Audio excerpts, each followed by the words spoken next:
శుక్లాంబరధరం విష్ణుం శశివర్ణం చతుర్భుజం ప్రసన్నవదనం ఛాయేత్ సర్వవిఘ్నోపశాంతయే. ఒకే వస్తువు దుఃఖానికి, సుఖానికి, ఈర్ష్యకు, కోపానికి కారణమగును. కావున ఏ వస్తువైనను దుఃఖాత్మకమే. ఆ వస్తువే ఒకప్పుడు కోపానికి హేతువై అదే ప్రసన్నతకు కారణమగును.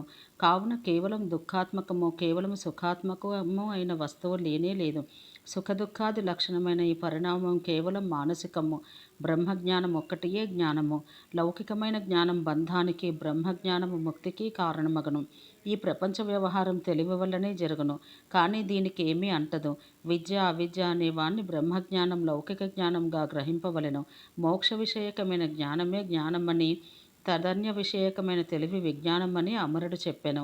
అవిద్యయా మృత్యుం తీర్థ్యా విద్యయా అమృతమశ్నుతే అనగా అవిద్యచే జరామరణములను లేకుండా చేసుకొని విద్య తెచ్చే అమృత స్థితిని పొందునని చెప్పినది.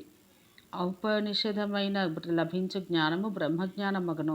వేద విద్య శబ్దవాచ్యమై కేవలం పునరావృత్తికమైన ముక్తికి హేతువగును.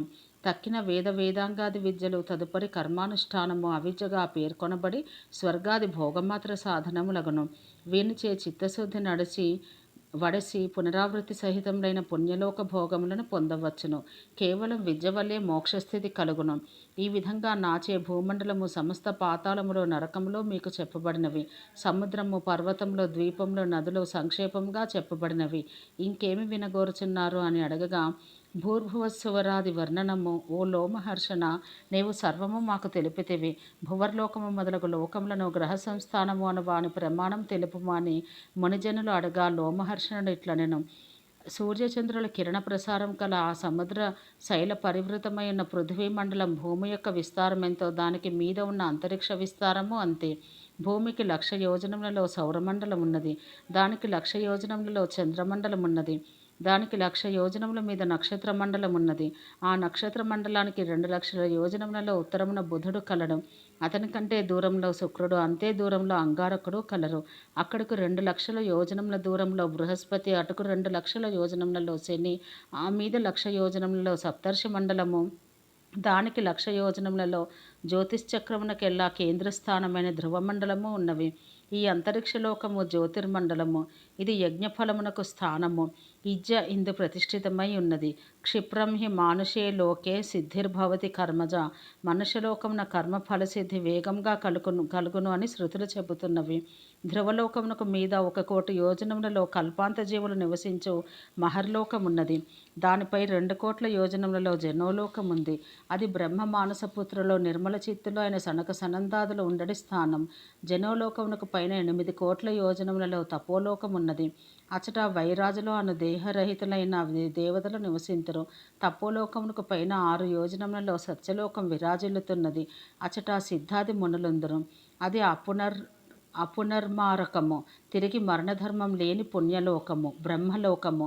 పాదగమ్యమైన భూభాగమంతా భూలోకం. దీని విస్తారం ఇంతకు ముందే చెప్పబడెను. భూమికి నీ సిద్ధాది మునిసేవితమైన సూర్యలోకమునకు నడిమి భాగము భువర్లోకమని చెప్పబడెను.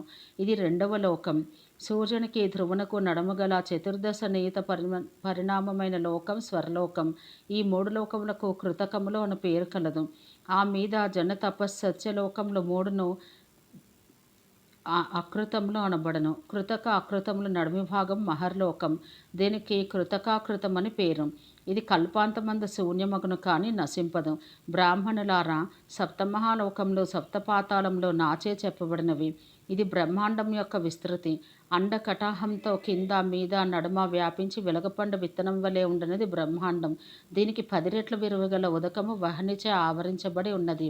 ఆ అగ్ని వాయువు చేది, ఆకాశముచే, ఆకాశం మహత్తత్వముచే 10 రెట్లు పరిమాణం గల దానితో ఆవరించబడి ఉన్నది. మహత్తత్వమును ఆవరించి ప్రధానమున్నది. అది అనంతము, దానికి లెక్కలేదు. సమస్త సృష్టికి హేతువైన పరాప్రకృతి. ఇట్టి కోటి ప్రకృతులందు దారువునందు అగ్నివలే, నువ్వులందు తైలం వలె చేతనాత్మకై పురుషతత్వమనగా పరబ్రహ్మ వస్తువు ప్రధానమందు వ్యాపించి ఉన్నది. ఈ ప్రధానము పురుషతత్వం సర్వభూతముల అనుభూతిలో ఉన్న విష్ణుశక్తితో ధరింపబడి పరస్పరాశ్రయ ధర్మం కలవే ఉన్నవి. ఆ రెండింటి పృథగ్భాగమునకు సంశ్రయమునకు ఆ విష్ణుశక్తియే కారణం. సృష్టికాలమందు విష్ణుశక్తి అయిన మాయయే కారణరూపమైన తత్వమునందు క్షోభకు కారణమగును. అదియే ప్రథమ స్పందనం.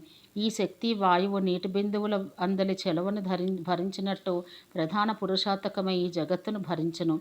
చెట్టు మొదలు స్కందము, కొమ్మలు, రెమ్మలు, ఆకులతో మొదట విత్తనం నుండి పుట్టును. ఈ క్రమమందు పుట్టిన చెట్లు మొదలైనవి దాని లక్షణములు, ద్రవ్యములు ఈ కారణములు అనుసరించి ఉన్నట్టే ఈ జగత్ పరంపర అనంతమైన జగత్ కారణమైన విష్ణువును అనుసరించి ఉండను. ఓం సహనాభవతు సహనో భునత్తు సహ వీర్యం కరవావహై తేజస్వినావధీతమస్తు మా విద్విషావహై. ఓం శాంతి శాంతి శాంతి.